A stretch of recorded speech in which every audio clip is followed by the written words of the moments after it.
Greetings and the best of salutation. What remains? What remains? This is not a definition that of mine that I gave or is giving. It is a definition from the dictionary. Remains the parts left over after other parts have been removed, used, or destroyed. The part left over. When you cook a meal and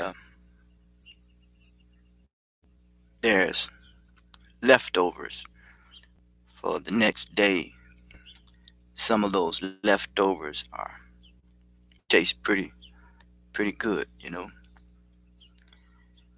Um, we tend you know, to use what we have at our disposal. There are those who take the best part and uh, and give the worst to others.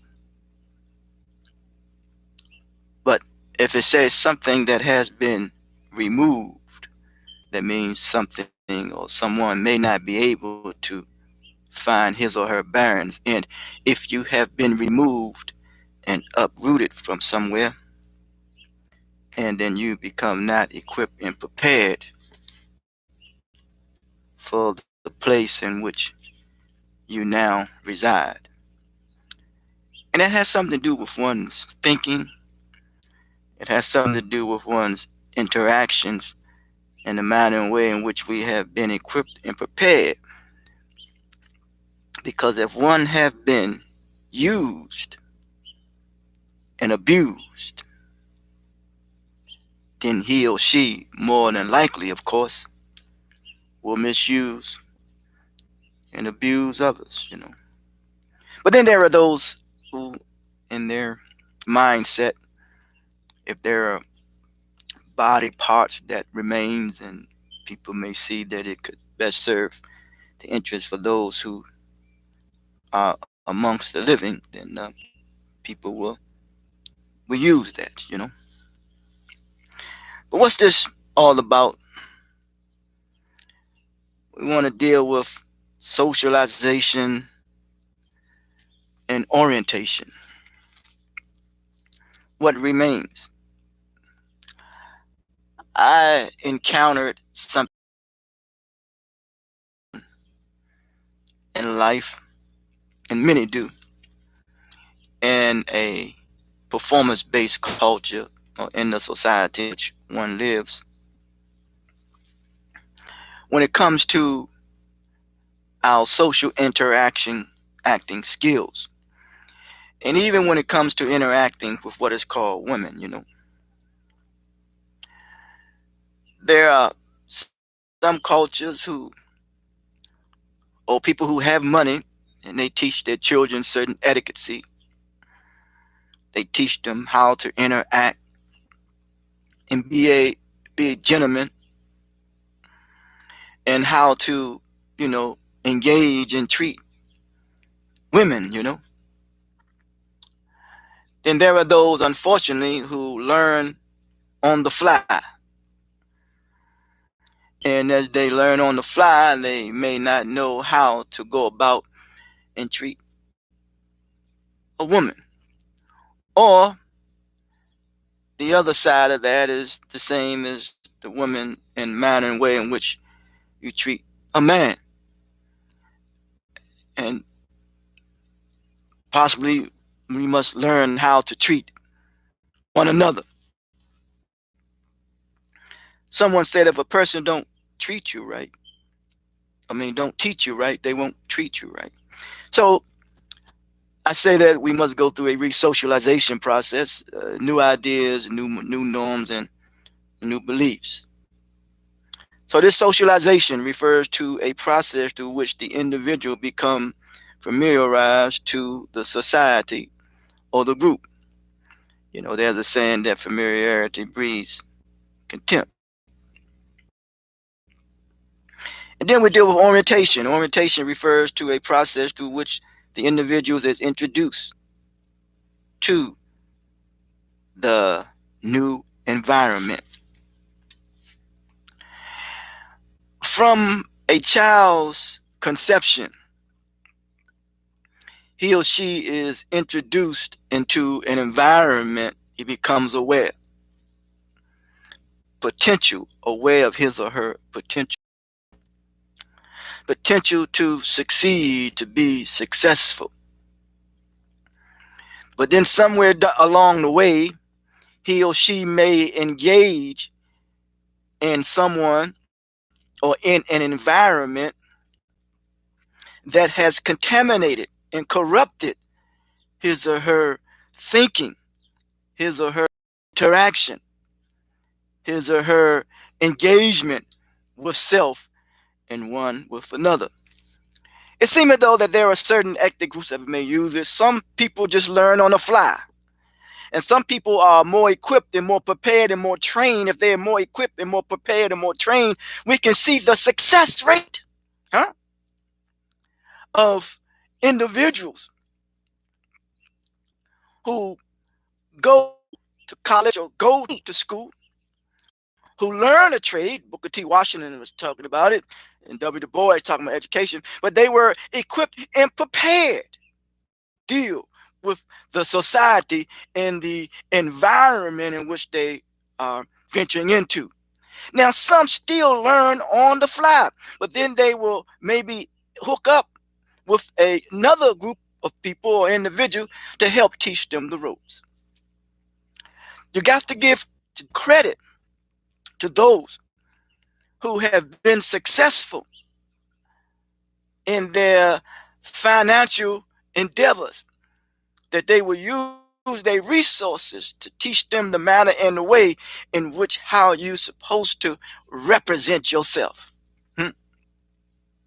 We can see the success rate when it comes to ethnic groups, how once again how they have been equipped and prepared. Whatever it is that may come upon them, they may have a doctor or a lawyer or a psychologist, whatever it is, right there among them to help them along the way. You got to give credit to people who are equipped and prepared.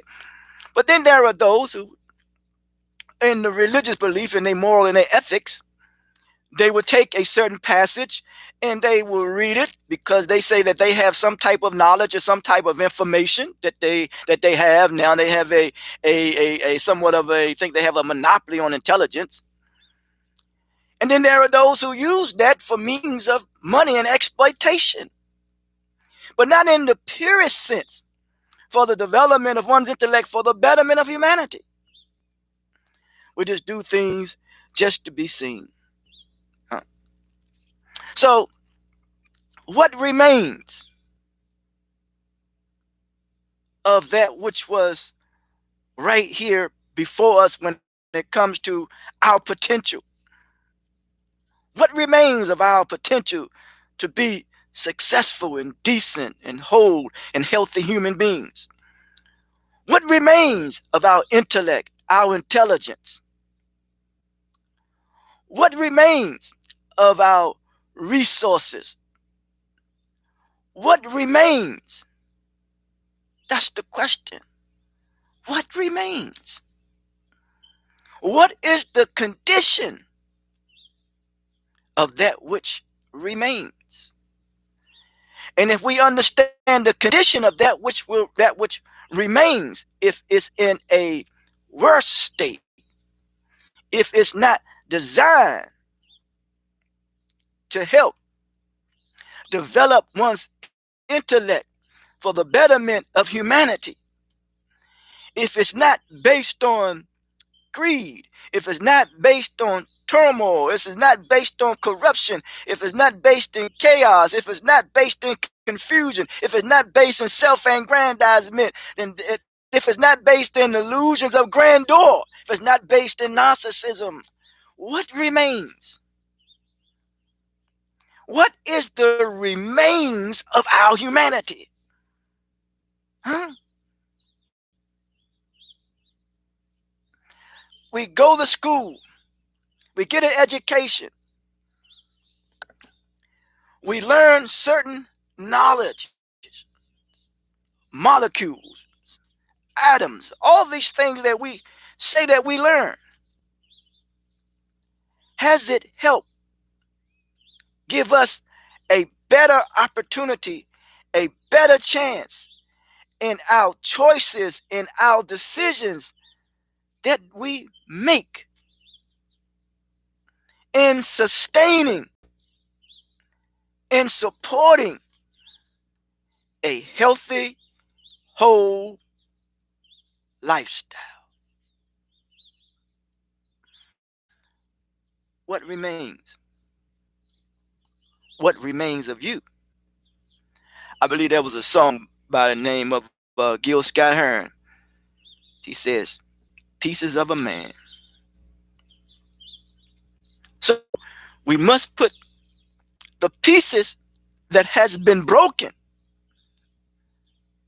when it comes to our mental thinking or our neurological transmitters, what we see, what we consume, what we listen to, huh? Put the pieces of the puzzle together when it comes to tapping into and cultivating our potential as well as the potential of others, that we place one another in a better position